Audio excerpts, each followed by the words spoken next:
Thank you for that introduction, that was great. Today I'd like to talk to you about what happens to your financial security and your digital security if you get hacked and the bad guys steal everything. The digital world has a population of between 2.5 and 3 billion users. It's the biggest community on the planet. And because we are now focusing everything towards the digital world, we are forgetting a number of aspects that really make human life a lot easier. So the digital world is becoming our social platform. It's where we do business. It's our network. It's how we read our news. It's what we look for if you need to buy something or find something or do something. It's where innovation is happening more and more and more. It's where we keep our websites, and it's how we market to each other and to the world. And the reason why we are now starting to use the digital world more and more is because of two things. One is it's cost effective. It's very, very cheap to do. It normally used to, for a small business to go into marketing, it used to cost thousands of dollars. With today's digital world, we now can do our marketing for a fraction of the cost. But it's also convenient. I can pay my bills while I'm sitting in a cafe. I don't have to go to the post office, or I don't have to go to the bank. So as we go forward into the digital world, governments are going to cut services and going to put more things online. Banks are already closing their branches and putting more things online. Small businesses are now focusing on what the digital world can do for them. And because of that, we now have this really big separation of what the big guys are doing and what the small guys are doing and what the good guys are doing and what the bad guys are doing. In today's world, what we see is this part. The tip of the iceberg, literally the bit above the water. That's where we do most of our business. That's where we do most of our searching. That's where we do our marketing. This section underneath is so much more dangerous. And it constantly flows from the upper to, from the below to the upper. Let's just do a bit of history about crime itself. And crime against people used to happen a long time ago when it was one-on-one.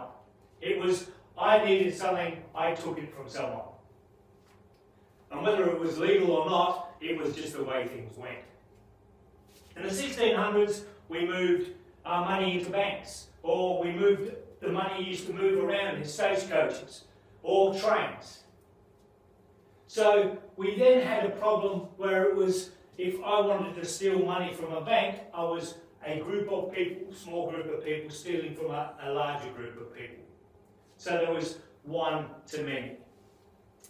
In 2014, in Target's hack, there was a group of people who stole something from 34 million people, a third of the adult population in the US. Exponential rise in rewards and an exponential rise in targets, because that is the way we're going. So why are they targeting everybody? Well, for one, we are connected to the digital world. If you are connected to the digital world, you are a target. And not just because you have something, it's because you use something.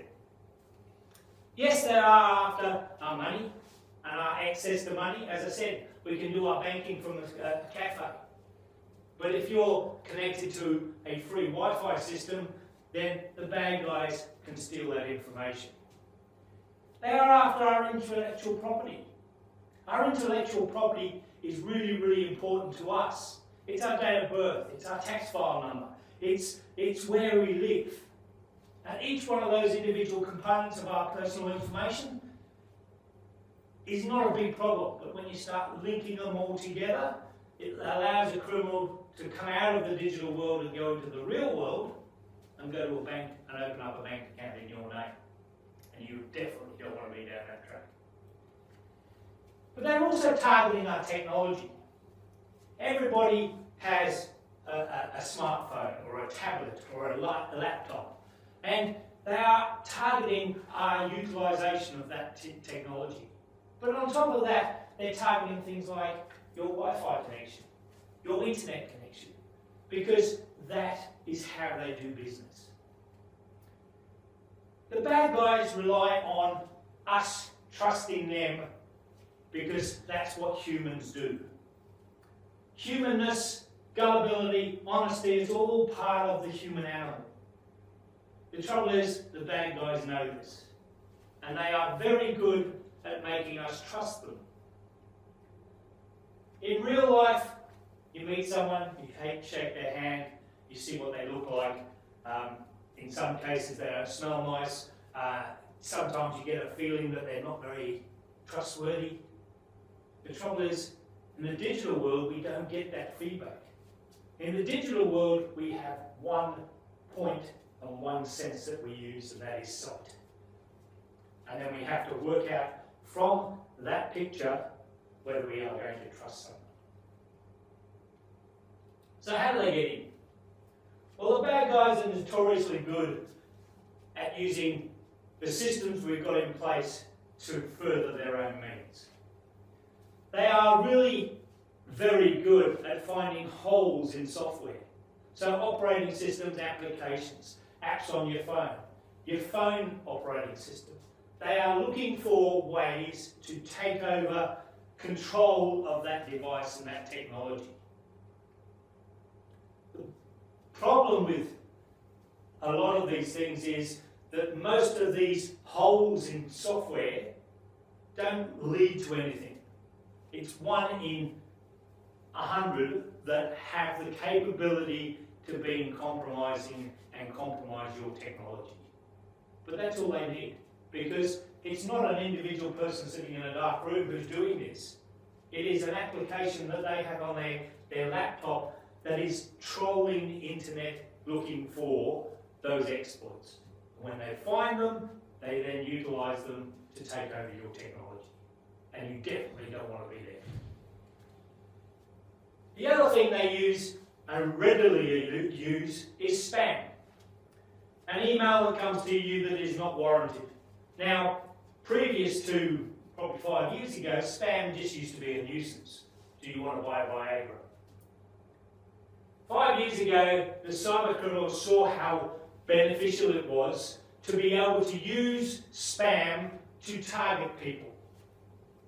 That targeting of people makes it very interesting for us as users, because now we get email that is caught by or sent to us, and we look at it and we then make decisions.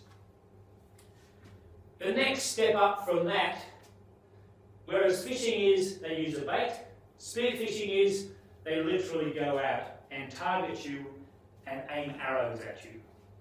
And that's where spear phishing came from. Spear phishing is mainly social engineering. They will go onto your social websites. They will go onto your social profile and look at what you do and who you do it with, who your friends are, who you know, where you've been, what you've been doing. And then they will target you in an email that is designed specifically for you.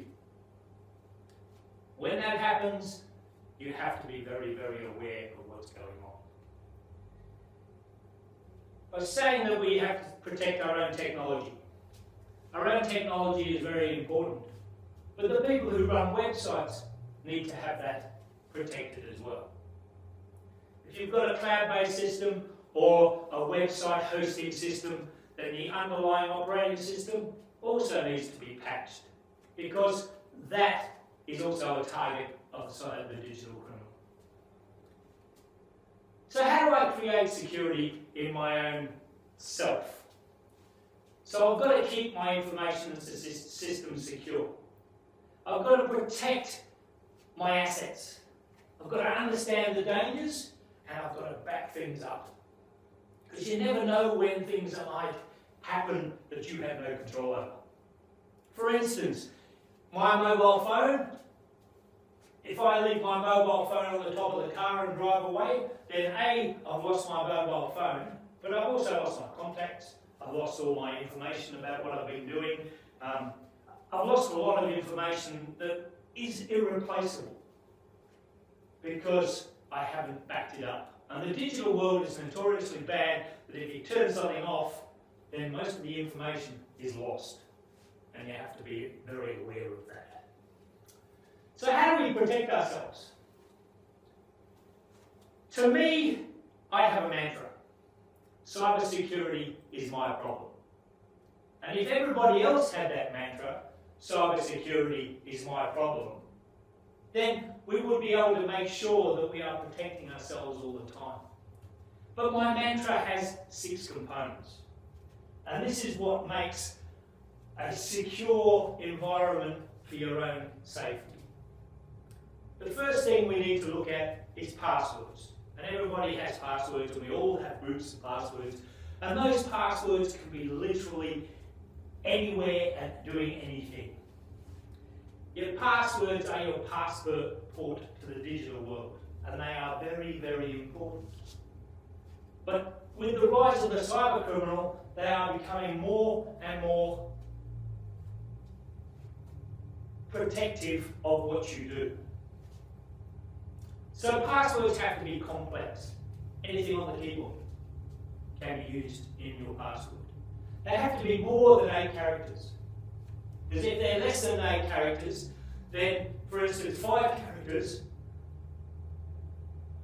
a 5-character complex password can be cracked with a brute force hack in 2 hours. And it goes up and escalates from there.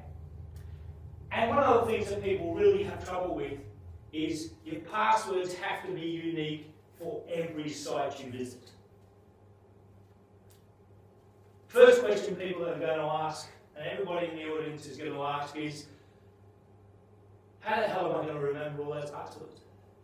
Well, there's a number of ways you can do it. One is you get a system like PassSafe, which is a system that sits in your browser that remembers passwords. You have a master password that has to be complex. They won't let you do anything else. But the second thing about LastPass is it creates complex passwords that it remembers. But if you don't want to go down that and you want to keep human control over your passwords, come up with a phrase that you will remember. Every Saturday I play golf. Turn the I into a 1, put a space at the front, put a $sign at the end. You can actually write that down. Every Saturday I play golf. Because you're going to remember that. Okay, that's 7 characters already. And I want to go to Gmail. Every Saturday I play golf. Gmail. Every Saturday I play golf. ANZ. Every Saturday I play golf, Evernet. You know what the password is because you know what your standard password is. But nobody else does. And you can actually make sure that people understand that. The second thing we have to look at is patching.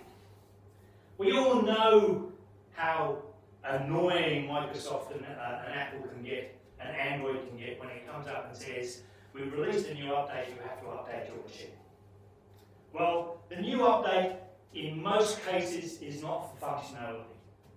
In most cases, it is a security update because someone has told them that they have a problem with their software, that they have now created something that stops that problem from arising.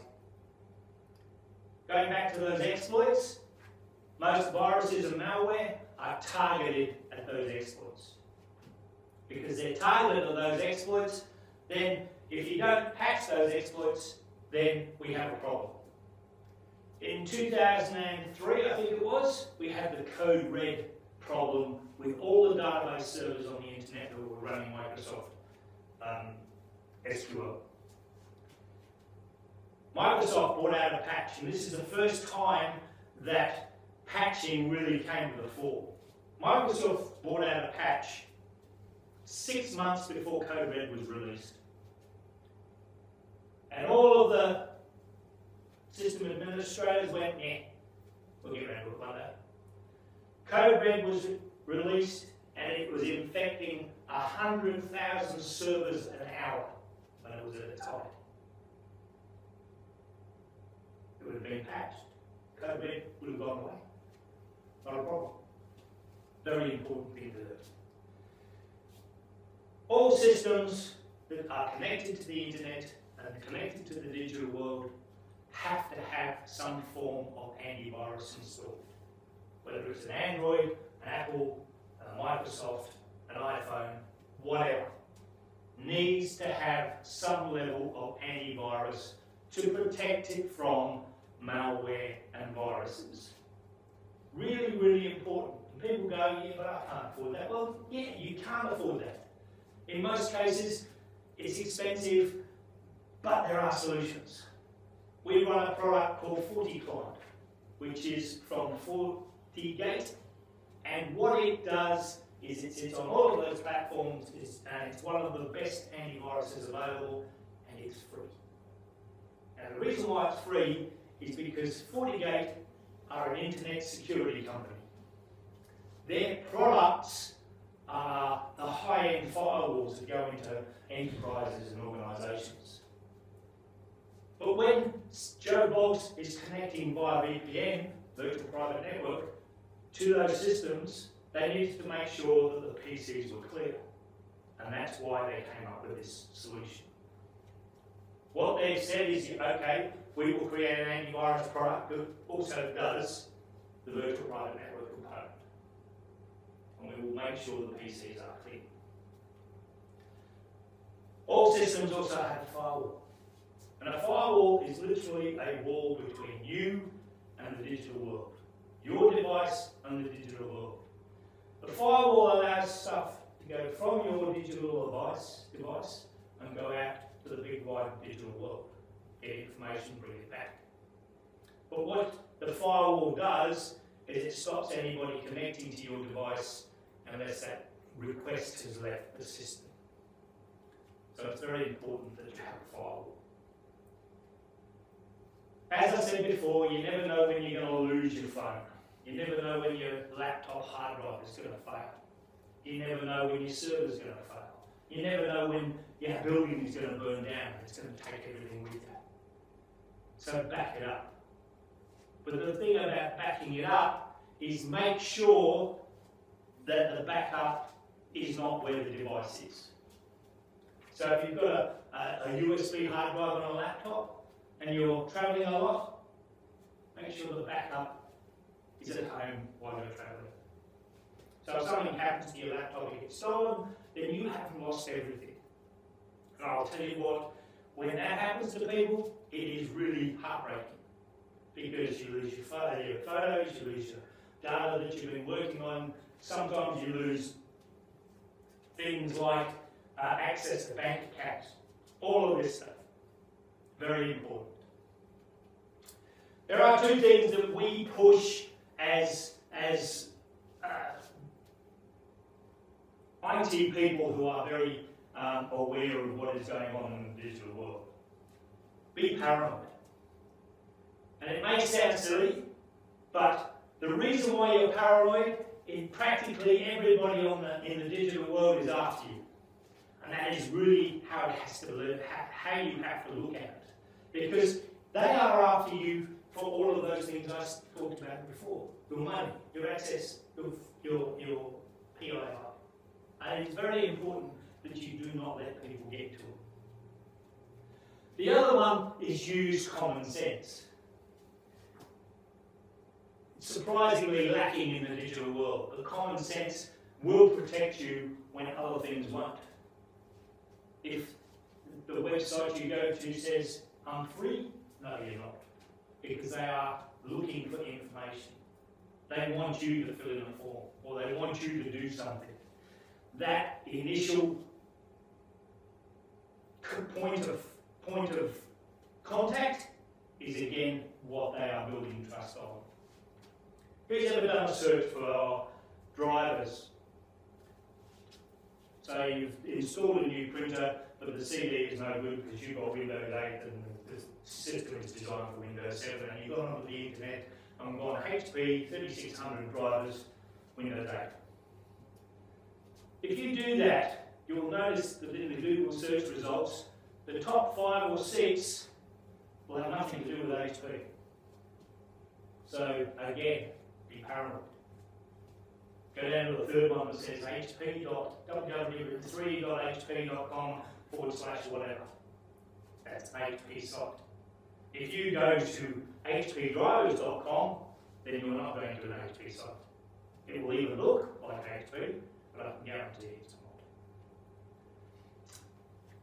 So this is how you secure yourself.